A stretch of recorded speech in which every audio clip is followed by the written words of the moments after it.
நம்ம Ashwin sweets and snacks export பண்றதுக்கு 7373041434 மற்றும் www.ashwinsweets.com கான்டாக்ட் பண்ணுங்க. தமிழகத்தில் தேர்தல் நடத்தை விதிமுறைகள் அமலுக்கு வந்த நிலையில் திருப்பூர் அவிநாசி சாலை மேம்பாலம் அருகே வாகன சோதனையில் ஈடுபட்டிருந்த பறக்கும் படையினர் உரிய ஆவணங்களின்றி கொண்டு செல்லப்பட்ட 41 லட்சம் ரூபாய் பணத்தை பறிமுதல் செய்தனர்.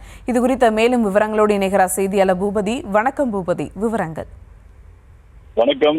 தமிழகத்தில் வரும் ஏப்ரல் 23 தேர்தல் வாக்குப்பதிவு நடைபெறவுள்ள நிலையில் தேர்தல் நடைமுறைகள் அமலுக்கு வந்துள்ள நிலையில் திருப்பூர் மாவட்டத்தில் உள்ள 8 சட்டமன்ற தொகுதிகளில் 72 பறக்கும் படையினர் மற்றும் 72 கண்காணிப்பு குழுவினர் தொடர்ந்து சோதனையில் ஈடுபட்டு வருகின்றனர். இந்த நிலையில் இன்றைய தினத்தில் திருப்பூர் அவிநாசி சாலையில் இருக்கக்கூடிய மேம்பாலம் அருகில் பறக்கும் படையினர் சோதனையில் ஈடுபட்டிருந்த பொழுது பெங்களூரை சேர்ந்த பங்கஜ் என்பவர் இருசக்கர வாகனத்தில் வந்த சூழ்நிலை அவரை நிறுத்தி சோதனை செய்ததில் அவர் அணிந்திருந்த பேக்கில் 35 லட்சம் ரூபாய் பணம் இருந்தது.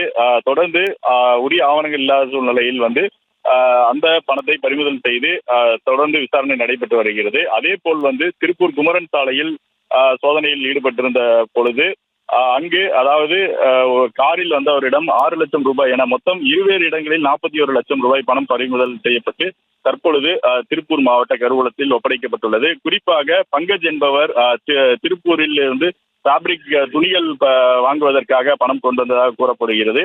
அதே போல் குமரன் சாலையில் பிடிபட்ட கார்த்திக் என்பவரிடம் பறிமுதல் செய்யப்பட்ட 6 லட்சம் ரூபாய் பணம் மருத்துவ செலவுக்காக கொண்டு செல்லப்பட்டதாகவும் கூறப்படும் நிலையில் தற்பொழுது அந்த பணத்தின் மீது விசாரணை நடைபெற்று வருகிறது.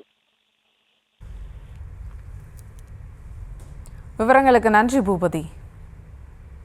நம்ம Ashwin sweets and snacks export பண்றதுக்கு 7373041434 மற்றும் www.ashwinsweets.com கான்டாக்ட் பண்ணுங்க.